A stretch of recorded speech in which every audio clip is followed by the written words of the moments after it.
ओम नमः शिवाय, हर हर महादेव। बहुत सारे घर में जातकों के साथ इस तरह की सिचुएशनें होती है कि उनके जीवन में कुछ भी बेहतर नहीं घटित होता है। बहुत दिनों से, बहुत सालों से मेहनत कर रहे हैं, लेकिन उसके बाद भी उनके घर की स्थिति सही नहीं हो रही है।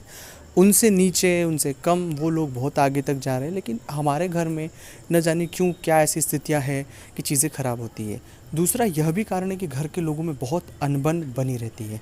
तीसरा है कि कोई व्यक्ति घर में होता है जो इतना अपनी चलाता है चीज़ों को लेकर, अकल है नहीं, लेकिन उस घर को इस तरह से वो चलाना चाह रहा है कि सब, जैसे उन्हें सब कुछ चीज़ें आती हैं और वहाँ से चीज़ें ख़राब हो जाती है। घर में कई बार ऐसी सिचुएशनें भी बहुत से जातकों के यहाँ देखी है कि उनके घर में अनायास ही कोई ना कोई घटनाएं घटित होती रहती है। जैसे मान लीजिए कोई दुर्घटना हो गई, कोई विवाद हो गया, कोई ना कोई इस तरह का खर्च आ गया, कोई धोखाधड़ी हो गई, आग से हानि हो गई, मतलब नुकसान किसी भी चीज़ से कभी भी उनके यहाँ आते ही रहता है। यह सभी परिस्थितियाँ सामान्य स्थितियों में मैं नहीं कह रहा हूँ कि ये सामान्य रूप से छोटा मोटा नुकसान हमेशा होता रहे, लेकिन यह तो बहुत ज़्यादा ही हद तक हमें परेशान कर रहा है। मैं फिर कह रहा हूँ कि ये जितनी सारी स्थितियाँ मैंने आपके साथ साझा की कि कर रहा हूँ, ये सामान्य परिस्थितियों में कर रहा हूँ। और अगर जो परिस्थितियाँ मैं आपको बता रहा हूँ या आपसे जुड़ी हुई है, जिसमें आप इंक्लूड हो या आपके साथ ऐसा हो रहा है, आपके आसपास किसी व्यक्ति के साथ इस तरह की चीज़ें हो रही है, तो यह वीडियो आपको पूरा देखना चाहिए, क्योंकि यह परेशानी तो मेरा बताने का उद्देश्य था ही सही, जिससे आप समझ पाए, लेकिन समाधान सबसे बड़ी बात होती है कि यह परेशानी बहुत महीनों से, कई बार पीढ़ियों तक चलती है और व्यक्ति उन्हें समझ नहीं पाता है और बस उन हालातों में गुथ जाता है और वो निकल नहीं पाता है, बहुत परेशान हो जाता है, बहुत हताश हो जाता है, निराश हो जाता है, बहुत बार चीज़ें ख़राब हो जाती हैं। ऐसी परिस्थिति अगर किसी भी जातक के साथ है तो मूल रूप से उसे अपने घर में नियमित रामायण का पाठ करना शुरू करना चाहिए। अब मैं ये बात क्यों कह रहा हूँ रामायण का पाठ करने की? जहाँ रामायण का पाठ होता है वहाँ दरिद्रता का नाश होता है। दरअसल घर में बहुत ज़्यादा नकारात्मकता होने की वजह से बहुत ज़्यादा नेगेटिव वाइब्रेशन हमारे घर में हो जाता है।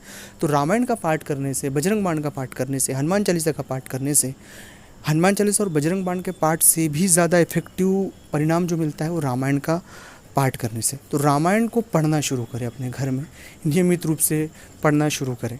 अब जब आप रामायण पढ़ेंगे तो भगवान हनुमान जी महाराज उसे श्रवण करने आते हैं, और जब हनुमान जी महाराज श्रवण करने जिस घर में आते हैं तो वहाँ पर बहुत सारी परेशानियाँ स्वाभाविक रूप से ख़त्म हो जाती है। ये बहुत, मैं खुद अपने निजी तौर पर भी ये प्रयोग करता हूँ, रामायण का पाठ करता हूँ नियमित रूप से, तो यह बहुत बड़ा आपके साथ अनुभव साझा कर रहा हूँ मैं। तो ये हमेशा देखना, 7 दिन, 10 दिन, 11 दिन, 15 दिन, आपको 1 महीने के भीतर अपने घर में बहुत से बदलाव देखने को मिलेगा।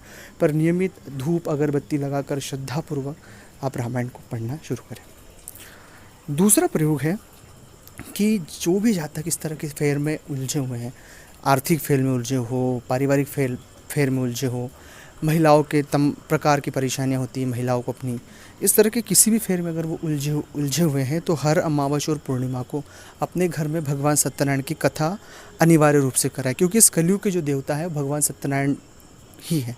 तो अगर आप उनकी कथा, पूजा अर्चना करेंगे तो मैं आपसे वादा करता हूँ कि बहुत जल्द आपके जीवन में एक सकारात्मक बदलाव देखने को मिलेगा। तो सत्यनारायण की कथा आपको अमावस्या और पूर्णिमा अनिवार्य रूप से करना ही चाहिए। तीसरा प्रयोग है कि अगर आपने मंत्र नहीं लिया है, मंत्र जप नहीं किया है, मंत्र जप नहीं है आपके पास, तो ज़रूर मंत्र जप करें।